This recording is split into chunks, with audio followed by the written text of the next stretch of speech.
नमस्कार दोस्तों, स्वागत है आपका आपके अपने YouTube चैनल गवर्नमेंट गुरु 2.0 में। और आज के हम वीडियो में लेके आए हैं आपके लिए राजस्थान नगरपालिका अधिनियम 2009 के जो अध्याय 3 कार्य संचालन और वार्ड समिति वाला चैप्टर है उसके बारे में हम चर्चा करेंगे। जैसा कि आप सबको पता है, ईओ और आरओ की वैकेंसी का जो सिलेबस है उसका जो पार्ट बी है, पार्ट बी के अंदर जो हमारे राजस्थान नगर पालिका अधिनियम 2009 के जो टॉपिक दे रखे हैं उसमें से हमने एक टॉपिक अपना कंप्लीट कर चुके हैं। वो है राजस्थान के नगर पालिका का गठन और शासन। तो धारा 1 से लेके धारा 50 तक हमने कंप्लीट कर चुके हैं। उसका डिस्क्रिप्शन में आपको मैं लिंक दे दूंगा पूरी प्लेलिस्ट की। आप मेरे यूट्यूब चैनल पे जाकर देख सकते हैं वहाँ से सारे वीडियो। और आपको पीडीएफ जो है मैंने आपको उपलब्ध करा दी है टेलीग्राम चैनल पे। टेलीग्राम चैनल ज्वाइन कर लीजिए, वहाँ पे आपको सभी पीडीएफ मिल जाएगी। तो आगे हम चलते हैं इसी सीरीज के अंदर। वहाँ पे जो है सेकंड टॉपिक कार्य संचालन और वार्ड समिति, हम इसके बारे में चर्चा करेंगे। आज हम करेंगे धारा 51 से लेकर 60 तक। ठीक है, तो चलिए बिना किसी देरी के शुरू करते हैं। Let's go. अगर चैनल पे नए हैं तो चैनल को जरूर सब्सक्राइब करिए ताकि आपको नोटिफिकेशन मिलता रहे जब भी मैं वीडियो अपलोड करूं। आपका कोर्स है जो बिल्कुल सुचारू रूप से चलता रहे। चलो शुरू करते हैं। धारा 51। धारा 51 में लिखा है नगर पालिका की बैठकों के बारे में उपबंध है। मतलब नगर पालिका की जो बैठकें होती है, साधारण सभा की बैठकें, उनके बारे में उपबंध है। जैसे हमारे विधानसभा की जो सत्र होते हैं, विधानसभा में जो सत्र होते हैं ना, जैसे आपके बजट सत्र, मानसून सत्र और शीतकालीन सत्र, इसी तरह से नगर पालिका की बैठकें होती हैं। नगर पालिका की साधारण बैठक बैठक जो है 60 दिवस के भीतर भीतर एक बार होगी। मतलब एक बैठक से लेके दूसरी बैठक के मध्य जो अंतर है वो 60 दिवस का रहेगा। और कैलेंडर वर्ष में न्यूनतम 6 बैठकें होना आवश्यक है।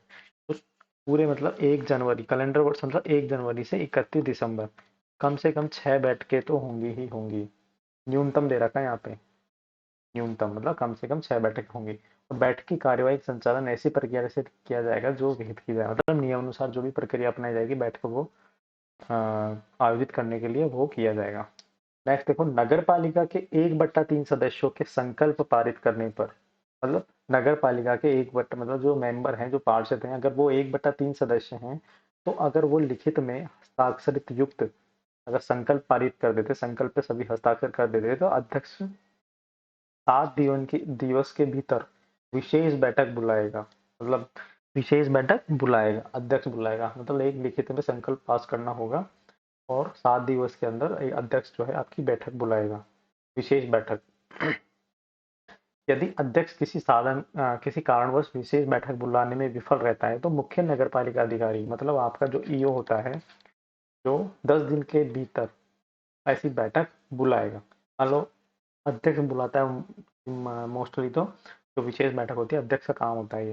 लेकिन अगर अध्यक्ष किसी भी कारण बीमार है, अनुपस्थित है, या कोई भी रीजन हो सकता है और विशेष बैठक बुलाना अनिवार्य है, तो वो जो वहाँ के नगर पालिका ईओ है या कमिश्नर है वो विशेष बैठक बुला सकता है। धारा 52। नेक्स्ट चलते हैं धारा 52।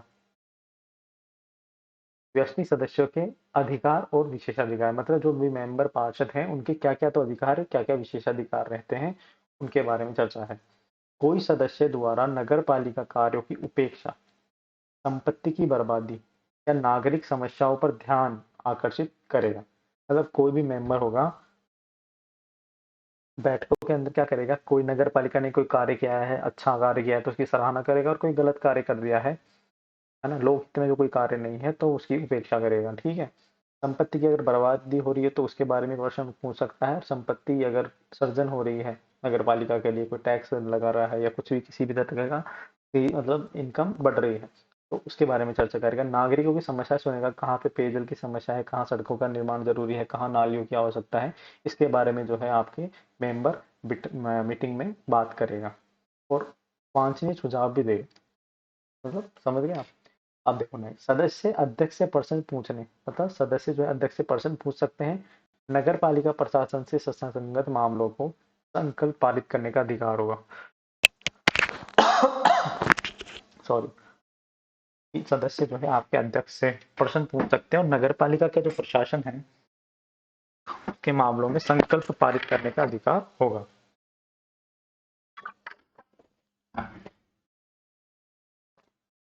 नेक्स्ट चलते हैं कि प्रत्येक जो सदस्य है मुख्य नगर पालिका अधिकारी को सम्यक नोटिस के बाद, मतलब प्रत्येक सदस्य, इसको ईओ को है ना एक नोटिस देगा कार्यालय में बिना किसी फीस का भुगतान किए नगर पालिका के अभिलेखों का निरीक्षण करने का अधिकार है। मतलब ये देखो बहुत ही मतलब मोस्ट है कि आप ये मान लो कि कोई भी पार्षद है ना, आपके ऑफिस के कामकाजों का निरीक्षण कर सकता है, अधिकार है उसको ये। धारा 52 में लिखा हुआ है साहब। धारा 52 में क्या लिखा हुआ है, एक सेकेंड आप होल्ड करें।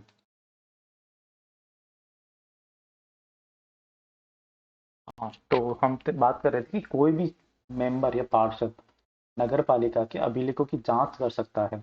उसके लिए उसको क्या करना पड़ेगा कि लिखित में नोटिस देगा। नोटिस किसको देगा, आपके ईओ को या कमिश्नर को, जो भी मुख्य नगर पालिका अधिकारी है उसको नोटिस देके बिना किसी फीस के निरीक्षण कर सकता है। ये है जो पार्षदों की पावर है।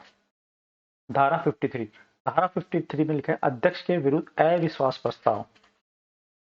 अध्यक्ष के विरुद्ध अविश्वास प्रस्ताव, अविश्वास प्रस्ताव आपने सुना होगा कि किसी भी प्रधानमंत्री या किसी मंत्री को हटाने के लिए अविश्वास प्रस्ताव लाया जाता है। प्रधानमंत्री हो गया, आपके मुख्यमंत्री हो गया, उनको हटाने के लिए अविश्वास प्रस्ताव लाया जाता है। अब देखो इसमें भी अविश्वास प्रस्ताव लाया जाता है। धारा 53 में लिखा हुआ कि अध्यक्ष और उपाध्यक्ष के विरुद्ध अविश्वास प्रस्ताव लाया जा सकेगा। अविश्वास प्रस्ताव पद ग्रहण करने के 1 वर्ष के भीतर नहीं लाया जा सकेगा। ये ध्यान रखना। मान लो उसने किसी अध्यक्ष या उपाध्यक्ष ने आज की डेट में कोई पद धारण किया है, ठीक है, तो इसके 1 साल बाद ही अविश्वास प्रस्ताव लाया जा सकता है। 1 साल के भीतर भीतर अविश्वास प्रस्ताव नहीं लाया जाएगा। ये लिखा हुआ है धारा 53 में। धारा 54 की हम बात करें तो इसमें लिखा है वार्ड समितियों का गठन, है ना। वार्ड समितियों के गठन की हम बात करें, वार्ड समितियों का गठन, ये क्या है, लाइन कैसे कैसे गई इसके अंदर।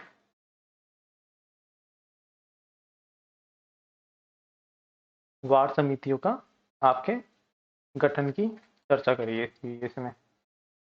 धारा 54, 3 लाख या अधिक की जनसंख्या वाली नगरपालिका क्षेत्र के भीतर वार्ड समितियां गठित की जाएगी। मतलब ये देखो साफ साफ स्पष्ट है कि जनसंख्या के आधार पर वार्ड समितियां गठित की जाएगी।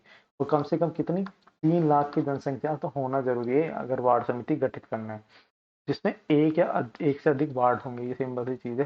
लेकिन जनसंख्या कितनी होनी चाहिए, 3 लाख से अधिक ओवरऑल जनसंख्या होनी चाहिए। उसके अंदर ही वार्ड की समितियां गठित की जाएगी। वार्ड समितियों में वार्ड का प्रतिनिधित्व करने वाले सदस्य होंगे ना, 5 से अनधिक, मतलब 5 से अधिक ऐसे सदस्य जो 25 वर्ष की आयु से कम ना हो। मतलब वार्ड समिति के जो सदस्य हैं वो 25 वर्ष की आयु मिनिमम होनी चाहिए।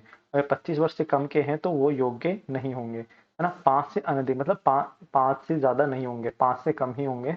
और ऐसे सदस्य की आयु 25 वर्ष होनी चाहिए, जो कि वार्ड समिति के सदस्य कहलाएंगे। जो नगर पालिका प्रशासन में विशेष ज्ञान या अनुभव रखते हो, मतलब इनकी योग्यता का पैमाना क्या है कि कम से कम तो 25 साल तो हो, साथ साथ में नगर पालिका के प्रशासन में विशेष ज्ञान भी रखते हो, ठीक है। ये है वार्ड समिति। जहां एक वार्ड हो तो वार्ड का सदस्य ही जो आपकी समिति का अध्यक्ष होगा। मतलब क्या होगा कि समितियां जो बनती है ना, तो 2 3 या 4 वार्ड को मिला के बन गई मान लो। लेकिन जहां पर अगर एक ही वार्ड है तो वहां का जो मेंबर या पार्षद है ना, वही उस समिति का अध्यक्ष होगा। मतलब आप ये ध्यान रखो कि समितियां अलग चीज है और वार्ड आपके अलग चीज है, दोनों अलग अलग कॉन्सेप्ट है। वार्ड तो आपको जो छोटी नगर पालिका होगी या छोटे कोई भी मतलब जो क्षेत्र है उसको विभाजन कर दिया है उसको वार्ड कहते हैं। लेकिन समितियां क्या होगी, समितियां कम से कम 3 लाख की जनसंख्या अगर ओवरऑल होगी तो वहां पे वार्ड की समितियां गठित की जाएगी। और इसका अध्यक्ष कौन होता है, अध्यक्ष कोई वार्ड मेंबर होते हैं अगर एक वार्ड हो तो। जहां वार्ड समिति में 2 या 2 से अधिक वार्ड हो, वहां उस समिति के अध्यक्ष के रूप में नगर पालिका में ऐसे वार्डों का प्रतिनिधित्व करने वाले सदस्यों में से ही एक का निर्वाचन करेगी।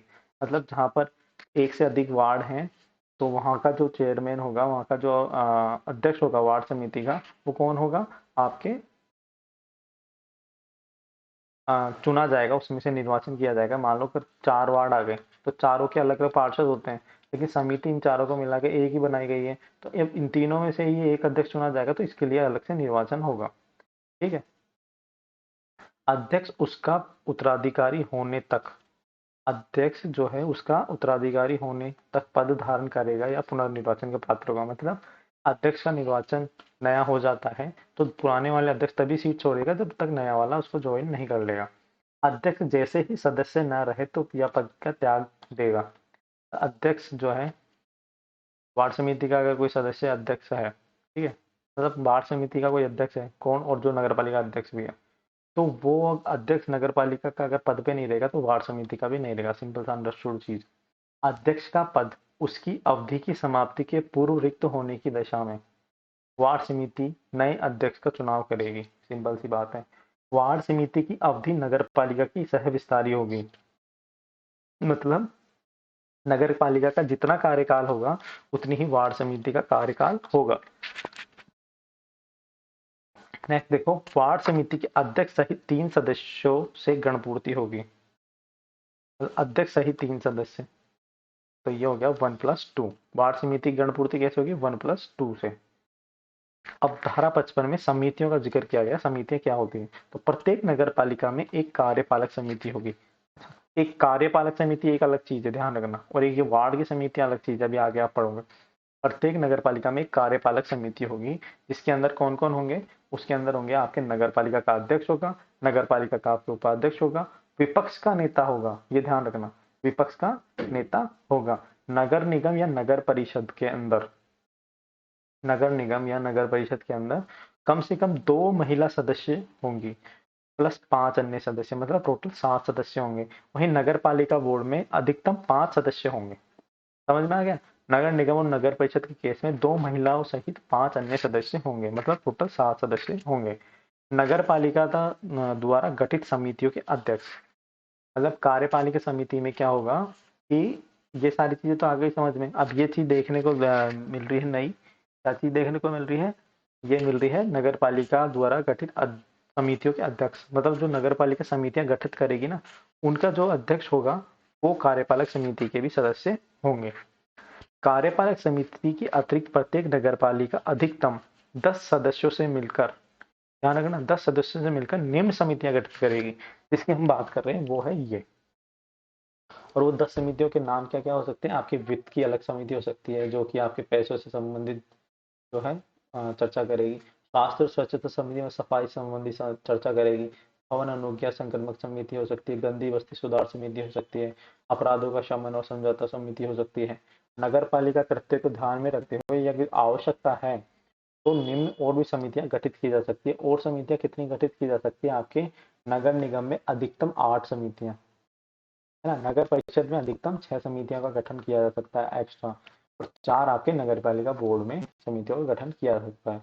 राज्य सरकार अधिकतम की सीमा में वृद्धि कर सकती है। राज्य सरकार को लगता है कि समितियों की संख्या कम है और वो लोक हित में जो है आवश्यक है कि समितियों की संख्या बढ़ाई जाए, तो ये आवश्यक संख्या में बढ़ती कर सकती है। मतलब 8 से इसको मान लो 10 कर सकती है, अब 6 से इसको 8 कर सकती है, इस तरह से वृद्धि कर सकती है। उपयुक्त समितियां नगर पालिका गठन के 90 दिवस के अंदर अंदर बन जानी चाहिए। ये देखो बहुत इंपॉर्टेंट चीज है कि नगर पालिका का गठन हो गया और 90 दिन के अंदर अंदर, गठन से 90 दिन के अंदर अंदर उक्त समितियां बन जानी चाहिए। लेकिन अगर किसी भी कारण से ऐसा होता है कि समितियों का गठन नहीं हुआ तो इसको राज्य सरकार, मतलब राज्य सरकार खुद समितियों का गठन कर देगी। ठीक है, ये वाली चीज है। देखो धारा 56, धारा 56 में क्या लिखा हुआ है कि सदस्यों से भिन्न व्यक्ति, मतलब सदस्यों के अलावा जो व्यक्ति है समितियों में कब कार्य कर सकेंगे। धारा 56 में लिखा हुआ है कि सदस्यों से भिन्न व्यक्ति भी समितियों में कार्य कर सकते हैं। देखो सदस्यों की कुल संख्या के 1/2 सदस्य, सदस्यों की कुल संख्या के 1/2 सदस्य अगर संकल्प पारित कर देते हैं कि किन्हीं व्यक्तियों का जो सदस्य नहीं है, मतलब जो सदस्य संकल्प पारित कर दिया, क्या संकल्प पारित किया कि जो व्यक्ति सदस्य नहीं है किंतु नगर पालिका की राय में समितियों में कार्य करने के लिए विशेष अर्हता रख सकते हैं या विशेष अनुभव है उनको, तो उन अनुभवों का उपयोग करने के लिए वो धारा 55 के अधीन नियुक्त कर सकते हैं। किसको? जो सदस्य नहीं है उनको सदस्य नियुक्त कर सकते हैं, है ना। ये लिखा हुआ है धारा 56 में। परंतु किसी समिति में इस प्रकार नियुक्त व्यक्ति की संख्या, मतलब क्या लिखा हुआ है कि इस प्रकार के जो नियुक्त होंगे ना सदस्य, जो अन्य व्यक्ति होंगे सदस्यों के अलावा, उनकी अधिकतम संख्या जो है आपकी 1/3, मतलब सदस्य संख्या की 1/3 से अधिक नहीं होगी। मान लो सदस्य हैं 50, है ना, तो 50 का 1/3 सदस्य जो हैं आपके, मतलब 17 सदस्य, है ना, वो उससे ज्यादा नहीं होंगे। ठीक। 57 पढ़ते हैं, समिति का अध्यक्ष। समिति का अध्यक्ष कौन होगा उसके बारे में चर्चा है 57 में। नगर पालिका अध्यक्ष किसी समिति का सदस्य है तो वह पदेन अध्यक्ष होगा। देखो, नगर पालिका का अध्यक्ष अगर किसी समिति का अध्यक्ष है तो वो पदेन अध्यक्ष होगा। पदेन अध्यक्ष मतलब वो समिति का भी अध्यक्ष होगा और वो नगर पालिका का अध्यक्ष तो ऑलरेडी है। इसी तरह नगर पालिका का उपाध्यक्ष किसी समिति का सदस्य है तो वह पदेन अध्यक्ष होगा। ठीक है, ये दोनों एक ही चीज है, पर एक अध्यक्ष के लिए एक उपाध्यक्ष के लिए। नगर पालिका किसी सदस्य को अध्यक्ष नियुक्त कर सकेगी, है ना, और इनके अलावा कोई भी अगर सदस्य है तो किसी भी समिति का किसी भी मेंबर को जो है आपको अध्यक्ष बनाया जा सकता है। समिति के अध्यक्ष की अनुपस्थिति में सदस्यों में से ही अध्यक्ष की नियुक्ति की जाएगी। समिति के अध्यक्ष की अनुपस्थिति में सदस्यों में से ही अध्यक्ष की नियुक्ति की जाएगी। ठीक है, अगर अध्यक्ष अनुपस्थित है तो सदस्यों में से अध्यक्ष की नियुक्ति की जाएगी। बैठकों में अपनाई जाने वाली प्रक्रिया। धारा 58, धारा 58 में क्या लिखा है, बैठकों में क्या क्या प्रक्रिया अपनाई जाएगी उसके बारे में। समिति की साधारण बैठक 2 माह के भीतर भीतर ऐसी प्रक्रिया के अनुसार संचालित की जाएगी जो नियम अनुसार या विहित की जाए। 2 माह के भीतर भीतर साधारण बैठक की जो प्रक्रिया संचालित की जाएगी। किसी समिति का जो अध्यक्ष है 15 दिवस से अधिक अनुपस्थित रहता है, मतलब कोई समिति का अध्यक्ष है और जो 15 दिवस से ज्यादा अनुपस्थित रहता है तो नगर पालिका के अध्यक्ष या उपाध्यक्ष बैठक को बुला सकता है। मतलब क्लियर है कि कोई भी समिति का अध्यक्ष अगर 15 दिन से ज्यादा अनुपस्थित है ना, तो फिर नगर पालिका के अध्यक्ष और उपाध्यक्ष को ये वाली शक्ति दी गई है। क्या शक्ति दी गई है कि वह बैठक बुला सकता है। समितियां उचित समझे तब अपनी बैठक कर सकेगी और उन्हें स्थगित कर सकेगी। समितियां उचित समझे तब अपनी बैठक कर सकेगी और उन्हें स्थगित कर सकेगी। नगर पालिका के अध्यक्ष या समिति के कम से कम 2 सदस्यों के लिखित अनुरोध पर अनुरोध किए जाने के 2 दिवस बाद, मतलब नगर पालिका का जो अध्यक्ष या समिति के कम से कम 2 सदस्य अनुरोध के लिखित अनुरोध पर, है ना, विशेष बैठक बुलाई जा सकती है किसी समिति की। समझ में आएगा, लिखित अनुरोध पे 2 दिवस बाद ही विशेष बैठक बुला सकते हैं। समिति की बैठक में कोई कार्य तब तक नहीं किया जाएगा तब तक कि उसकी समिति के आधे सदस्य उपस्थित ना हो। मतलब समिति की बैठक में कार्य करना है ना तो कम से कम 1/2 जो है आपके उपस्थिति जरूरी है। 1/2 आपकी उपस्थिति आवश्यक है। धारा 59 में लिखा हुआ 59 में समितियों का नगर पालिका के अनुदेशों के अधीनस्थ होना तथा नगर पालिका की अध्यक्षाओं का उनके द्वारा पालन किया जाना। मतलब जो समितियां हैं ना वो नगर पालिका के अधिनियमों या निर्देशों के अधीन ही होंगी और वो उनकी जो नगर पालिका की अध्यक्षता जो नगर पालिका का उद्देश्य है उनके अनुसार ही उसका पालन किया जाएगा। प्रत्येक वार्ड समिति ऐसे अनुदेशों के अनुसार कार्य करेगी जो नगर पालिका द्वारा समय समय पर दिए जाए। ठीक है, मतलब विधि के अनुसार काम करेगी, सीधी सी बात ये मानो आप। कोई भी समिति किसी भी स्कीम या नगरपालिक निधि से, कोई भी समिति नगरपालिका निधि से तब तक व्यय नहीं कर सकती जब तक कि जिस चीज के लिए वो मतलब खर्चा करना चाहिए ना, मतलब व्यय जिस संदर्भ में करना चाह रही है वो बजट में पास नया हुआ हो। मतलब मान लो कि सब जगह है ना, समिति बोल रही है कि सब जगह है ना हमको तो डस्टबिन लगाने तो सीधा जो है आपके जाके ऐसे पैसे खर्च नहीं कर सकती है समितियां। सीधा उसके लिए क्या होगा कि बजट में उस चीज को रखना पड़ेगा कि हाँ हम इस चीज में इतना बजट जो है खर्च करेंगे। ठीक है, या ये चीज है इसके अंदर। नगर पालिका समिति से किसी कार्यवाही के संबंध में टिप्पणी रिपोर्ट आदि मांग सकती है। नगर पालिका, है ना, समिति से किसी भी प्रकार की है ना कोई रिपोर्ट टिप्पणी आदि मांग सकती है जो वो समिति कार्य कर रही है। अब देखो वार्ड 60 के अंदर जो है हम बात करें तो वार्ड समिति के सामान्य कृत्य के बारे में जानकारी है कि वार्ड समिति के सामान्य कार्य होते कौन कौन से हैं। इसमें से कुछ कार्य मैंने यहाँ लिखे हैं कि वार्ड में ठोस अपशिष्ट प्रबंधन करना, साफ सफाई का कार्य करना, विकास स्कीम तैयार करना, लोगों में सामंजस्य स्थापित करना, विकास और कल्याण स्कीम क्रियान्वयन के लिए हितधारकों की पहचान करना, उद्यानों का रखरखाव करना, स्ट्रीट लाइटों का रखरखाव करना, और भी ऐसे कार्य जो समिति द्वारा किए जाते हैं, परंतु हमने यहाँ पे मेन लिए हैं। ठीक है, तो धारा 51 से आपके 60 हो गई है, और नेक्स्ट वाले हम वीडियो में इस वाले जो टॉपिक को कंप्लीट कर देंगे। तो उसके लिए आप चैनल को सब्सक्राइब करिए, और आपको अगर वीडियो अच्छा लगा है तो लाइक करिए, शेयर करिए अपने दोस्तों के साथ, कमेंट करके मुझे बताइए कुछ एक्स्ट्रा आपको चाहिए, या पढ़ाने का तरीका चेंज करना है, या फिर कुछ भी डाउट हो, कुछ भी क्वेरी हो, कमेंट करके मुझे बता सकते हैं। या फिर आप मेरा टेलीग्राम चैनल है जिसका लिंक मैं आपको डिस्क्रिप्शन में दे दूंगा, उसको ज्वाइन कर सकते हैं। वहाँ पे आपको इस पूरे वीडियो की जो है आपको PDF अवेलेबल हो जाएगी। ठीक है, और इसके मैं आपको कहना चाहता हूँ कि आप जो है इस जो अपन एक्ट पढ़ रहे हैं ना, उसका होना चाहिए रिवीजन। तो रिवीजन जितनी बार करोगे ना, ये कुछ नहीं है, हम जैसे पॉलिटी पढ़ते हैं ना, पॉलिटी पढ़ते हैं और उसमें हम अनुच्छेद आर्टिकल 395 आर्टिकल है, हम उनको भी रट रखा है, जैसे आपका कई बच्चों ने रट रखा होगा। तो जिस तरह से उनको पढ़ना उसी तरीके से इनको पढ़ना है, कोई ज्यादा लोड वाली बात नहीं है इसके अंदर। तो आप गलती मत करिए पढ़ते टाइम कि आप सीधा किताब से पढ़ रहे हैं। किताब से पढ़ रहे हैं, एक बार पढ़ लिया, 2 बार पढ़ लिया, 3 बार पढ़ लिया, लेकिन उसका रिवीजन बहुत जरूरी है। रिवीजन जब तक नहीं होगा तब तक आप जो है उसमें नहीं ला पाएंगे। ठीक, आज की वीडियो में इतना ही, फिर मिलते हैं नेक्स्ट वाले वीडियो में। चैनल को जरूर सब्सक्राइब करिए। धन्यवाद।